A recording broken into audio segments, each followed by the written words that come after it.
So you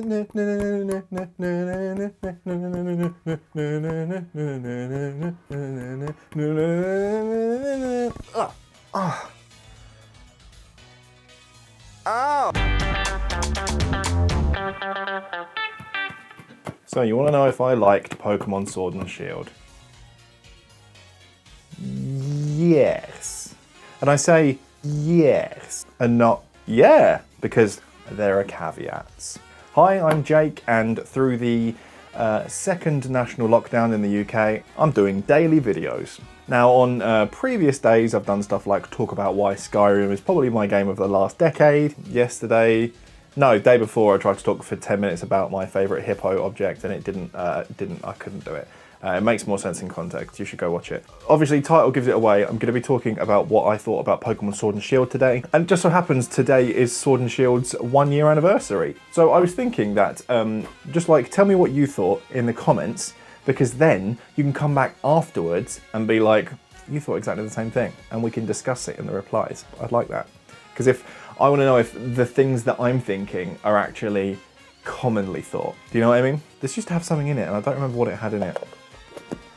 I love Pokemon. I always have. I've always loved Pokemon, right? The very first game that I owned that was my own was Pokemon Yellow. And I got it with like the little special edition Game Boy Pocket, the yellow one. That was the very first gaming thing I owned. That was like my first thing as a gamer, if you want. I'm biased. I love Pokemon, I'm biased. But then there are plenty of people out there who love Pokemon who have taken Sword and Shield very roughly.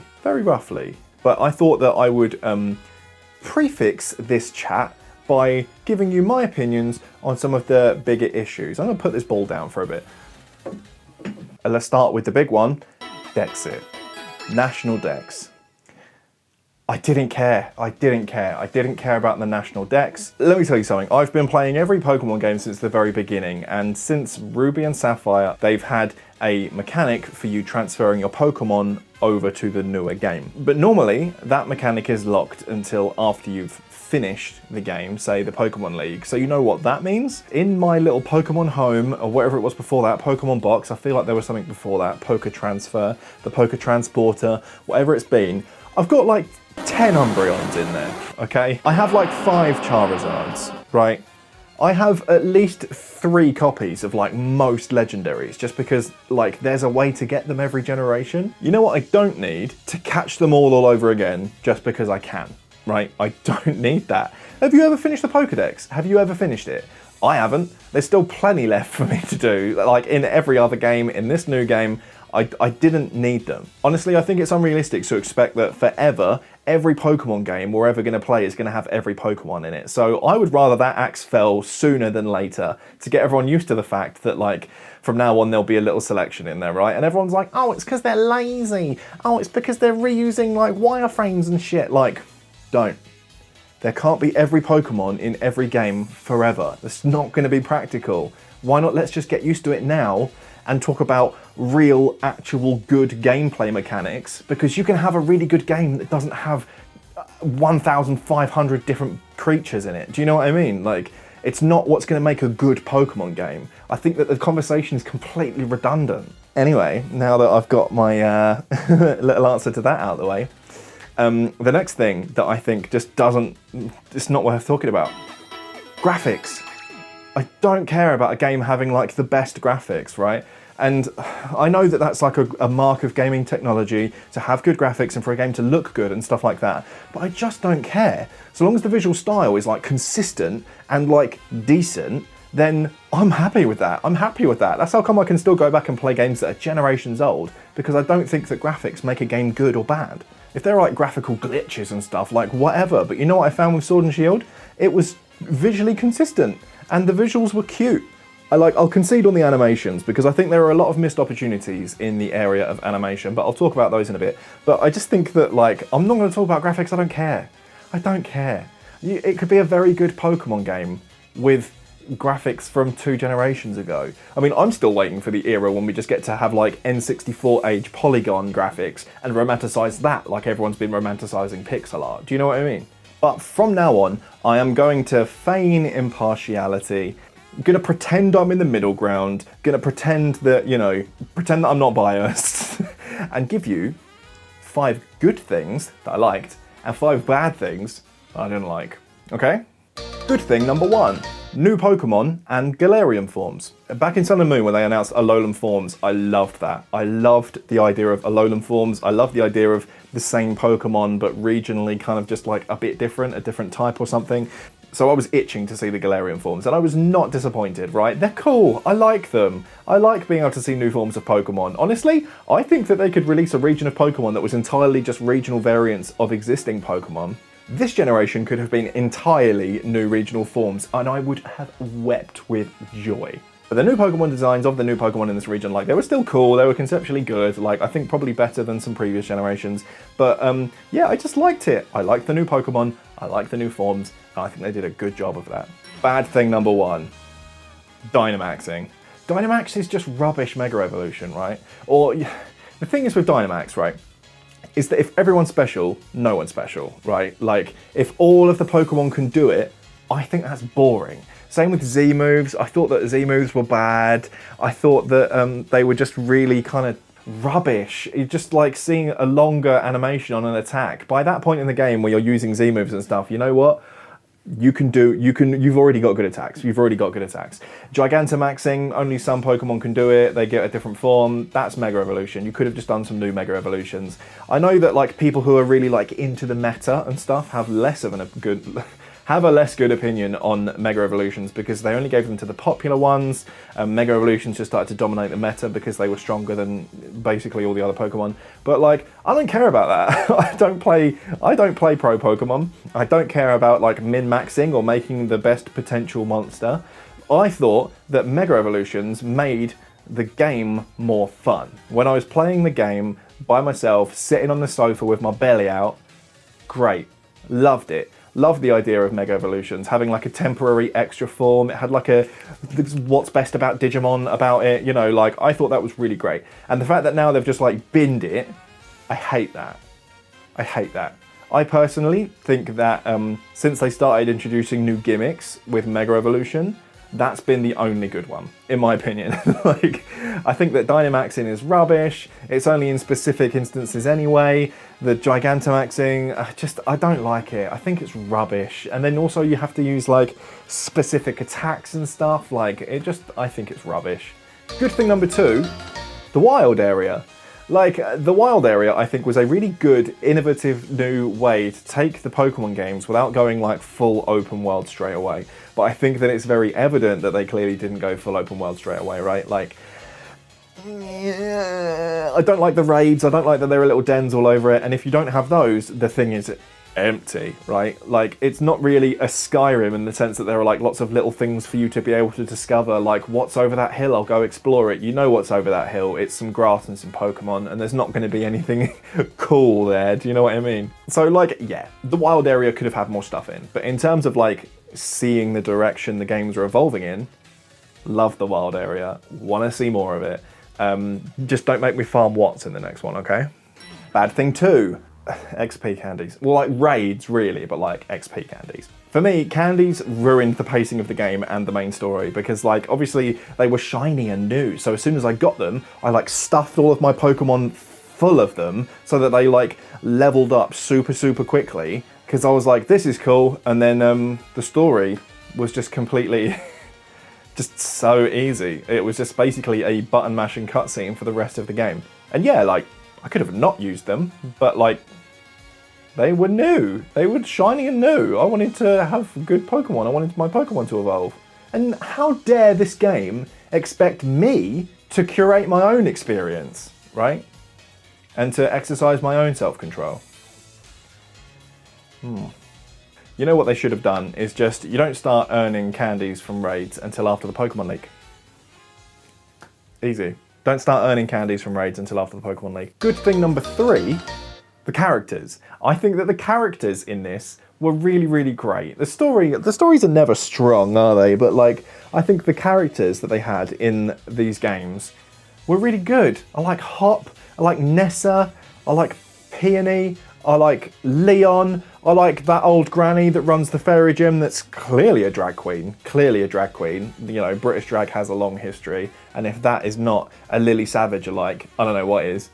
Bad thing number 3, the difficulty. The whole thing, especially once I'd used those candies, right? But it was already like it before that. This game is easy, right? Like it's easy. And not just because of the candies, but once you start getting, like, once you start catching a good roll, like, the thing almost feels on rails because you just have to go to the place and press the buttons until it's done, go to this place, press the buttons until it's done, go to this place, press the buttons until it's done. Like, I don't really think there's any kind of massive challenge to it, but I don't think there has been in a very long time. And normally that really doesn't faze me, but with stuff like the, experience share, right? Like it does really kind of take the legs out of the game a little bit. There was never a time in Sword and Shield where I had to pull over to level up my Pokemon. It just didn't happen. And normally that's like a good thing to do, right? Like you go into the next gym, you get your ass whooped, and then you're like, okay, I need to go and like, you know, round up some Marip to beat up so that I can be good enough for the next gym. And then it like creates a bit of tension because the next time you come back, like you want to beat them more because you got beaten up last time. Never happened in this one. All of that kind of personal narrative has just been taken away from it because there's no difficulty. There's absolutely no requirement to optimize your team or anything like that. You don't need to really even make sure you've got good type coverage in your team because you can just keep going. The fact that you can't turn off the XP share as well is very rude. Very rude. Like, very rude. It's just there are so many choices in this game that make me think, why?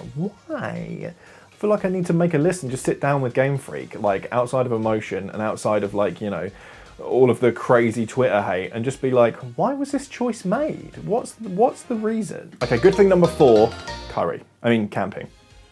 Curry. I mean curry though, don't I? I always love any way of like cuddling or playing with Pokemon or anything like that. Being able to see them react while you're making the curry, I think that's really adorable. I loved that. Although, yeah, you do quickly realize that like when it says toys, it means like the ball and not a ball. What was the other thing? Like a little lure, like, you know, the thing that's a ball and the thing that's not a ball. And that's all you've got to play with your Pokemon with. And that was like kind of disappointing. Again, it just seemed like a really cool feature that didn't really go the whole distance. I still enjoyed it, but by the end of the game, was I still petting my Pokemon all the time? No, absolutely not. Absolutely not. I wasn't even making curry, I was just flying to the nearest Pokemon Center. Because really, like, if you just want a bit of quick recovery, making the curry for that is a bit of a ball ache. Like, I'd rather just buy some max potions. Do you know what I mean? Bad thing number 4, the post game, right? Most of these games have things to do afterwards that are like good and fun and a good way to sort of like flex the fact that now you've got access to the whole map and you've got lots that you can do, lots of Pokemon to catch and train. This does not do that. This doesn't do that. There's only the battle tower at the end and it's quite easy, really. I guess there's like raiding in the wild area for Gigantamaxable Pokemon, but like, I'm just gonna do that every day. No, like, I lost contact as well with like, lost contact. I sort of like stopped keeping up with what Gigantamax Pokemon were rotating into the wild area because like, I'm not gonna hang around for that. Like, I've got other things to do. But then again, like, I guess the reason that there's no post-game is good thing number 5, the expansions. So really, I guess like, there is post-game, but you have to buy it. And that's a bad thing. But once you've bought it, the post-game is good. Like, these expansions are really fun. And they were like just big enough to actually feel like to get you into another good session before the next one came out. Do you know what I mean? They have good characters, they have fun settings, there's like quite a bit to do. It's fun to chase after all the legendaries in Crown Tundra. And it's also fun to like, no, do you know what? That's not fun. The first stages of building up the dojo are fun, but then when you start to need to be able to give her like 1,000,000 watts, no, get away. Like, you can make your own vending machine, lady. Both the expansions I was wildly overpowered, so all of the story elements of it were just button mashing, really. Just waiting for the battle to be over because I knew that my level 100 Pokemon were just gonna knock their teeth out, really. So bad thing number 5, the final thing, voice acting. Or the lack thereof. Like, that's such a missed opportunity. Such a missed opportunity. Like, you could have just, even just like some emotive, you know, just voice the cutscenes and then have some emotive noises outside the cutscenes. Oh, but then even the cutscenes are kind of bad. Why didn't you do cinematic cutscenes? Why didn't you do cinematic cutscenes? Why didn't you do cinematic cutscenes? We've all seen the video of like the legendary dog spinning around on spot. Why did you do that? Pre-render the cutscenes even. Do you know what I mean? Like, I think that was a bit of a travesty, really. It's such a waste. What a waste is one of my major impressions of the game, right? Did I get my 50 quid's worth of fun out of it?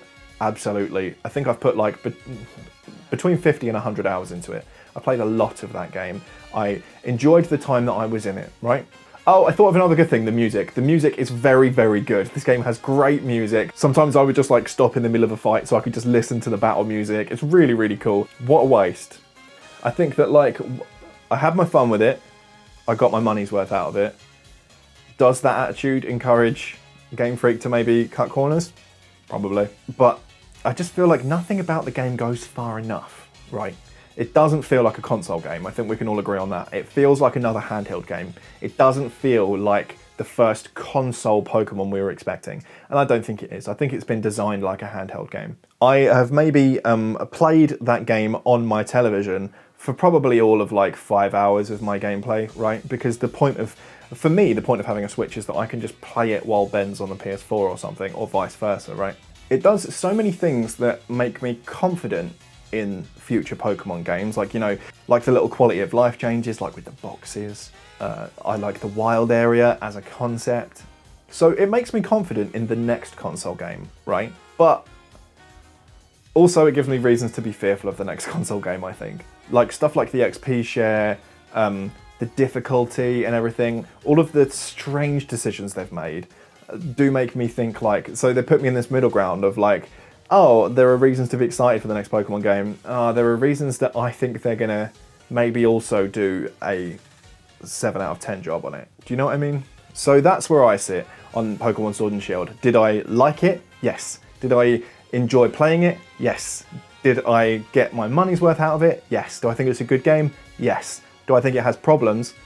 Yes. yes. But I think that the problems aren't necessarily. I had fun with it. I think the word that summarizes my experience with the game, fine. I think there are lots of games out there that have got like in Game of the Year awards that no one will hear a bad word about, that I did not have a very fun time with, and so therefore I did not think were a good game. I entirely base my idea of a good game off of whether I had fun with it. And if I didn't have fun, it's a bad game. If I had fun, it's a good game. Could it be better? Absolutely. Me having fun with it doesn't mean that it couldn't be better, but that's how I approach my view on games anyway. So, what did you think of Pokemon Sword and Shield? Because I do want to know. I want to know if you are like caught on the same kind of things, if you think about the same kind of things, if you have the same kind of opinions, right? Like, tell me. I do want to know. Because it's hard to sort out what people think around just people being annoyed about DEXIT and whatever, right? Like, and all that silly stuff, which I know is like now over a year ago that was being said. And I look forward to seeing if you guys agree or disagree. You know, maybe you hate it, and that's fine. Like, that's fine. You can hate it. It doesn't change my opinion on it. But that's that. Happy 1 year anniversary since Pokemon Sword and Shield came out. Okay, bye. I can fit a whole Pokeball in my mouth. Do you want to see? Ah, it made my ears ring.